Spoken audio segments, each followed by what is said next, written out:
देखिए आदरणीय श्रोतागण, महर्षि चरक ने बड़ा ही एक सुंदर और विलक्षण संदेश दिया है चरक ग्रंथ में। वो कहते हैं, आदि काले धर्म यज विधि विधाना स ब्रह्मचर्य व्रता परा पुरुषा बभूवर अमित आयुष है। कि प्राचीन काल में ब्रह्मचर्य का पालन करके, ब्रह्मचर्य के व्रत को अपनाकर और धर्म और यज्ञ के विधि विधान से, यानी धर्म का पालन करके और यज्ञ का अनुष्ठान करके, नित्य प्रति यज्ञ करके मनुष्यों ने लंबी आयु प्राप्त की। कितना बढ़िया संदेश है।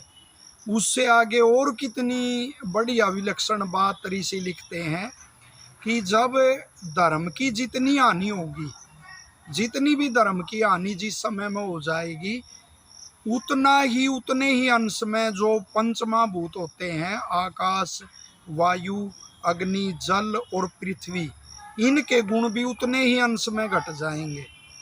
और साथ ही इन पंच महाभूतों के गुण घटने से जो औषध, अन्न आदि होते हैं, उनके भी जो रस, वीर्य, विपाक और प्रभाव होते हैं, वो भी समाप्त हो जाएंगे। तो ऐसा संदेश दुनिया की किसी भी पुस्तक में नहीं मिलेगा। और एक आयुर्वेद का ऋषि ये संदेश दे रहा है, तो सभी मत पंथ के कोई भी संसार का मनुष्य हो, यदि वह दुराग्रह पर नहीं है तो सबको ये स्वीकार्य है। तो यहाँ देखिए ऋषि का मंतव्य धर्म किससे है कि धर्म के और यज्ञ के विधि विधान से। तो धर्म तो उस समय एक ही था, केवल वैदिक धर्म, और है भी धर्म एक ही, वेद ही ईश्वरीय ज्ञान है। आज जो कुछ भाई ऐसे करके के सभी एक है और ऐसे करके वो भ्रम में आप स्वयं को डालना है, दूसरे को डालना है। सभी एक हैं बिल्कुल, क्योंकि सबका आत्मा सुख दुख, जैसे मेरा आत्मा नहीं चाहता कोई मेरे को दुखी करे, ऐसे ही दूसरे का आत्मा भी चाहता है। इस विधि से हम एक आत्म तत्व की डोर से बंधे हुए हैं। लेकिन जो वो मत पंथ हैं, उनमें तो ईश्वर के बारे में, खान पान के विषय में और अनेकों मतभेद ऐसे मिलेंगे। तो धर्म एक ही है, वो है वैदिक धर्म।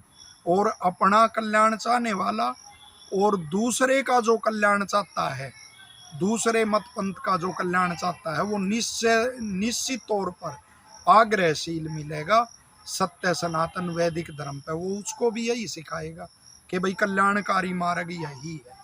और कहाँ है ऐसे संदेश, ब्रह्मचर्य के ऐसे संदेश, आहार विहार के बारे में ऐसे संदेश, यज्ञ के बारे में ऐसे संदेश, और कहाँ है। तो आयुर्वेद भी वेद का ही वो उपवेद माना जाता है आयुर्वेद को। तो इस तरह से ये महर्षि का जो संदेश है, इसको अपनाना चाहिए।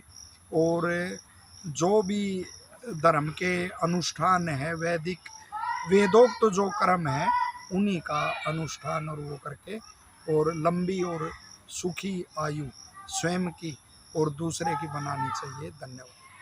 इसीलिए इस संदेश से, ऋषि के इस संदेश से बिल्कुल स्पष्ट है, यदि आप मनुष्य मात्र की लंबी और सुखी आयु चाहते हो तो धर्म की उन्नति करनी पड़ेगी। वरना ऋषि तो स्पष्ट कह रहे हैं, धर्म की जितने अंश में हानि होगी, उतने ही अंश में जो पंचमहाभूत हैं उनके गुण घटेंगे, अन्न के औषधियों के गुण घटेंगे।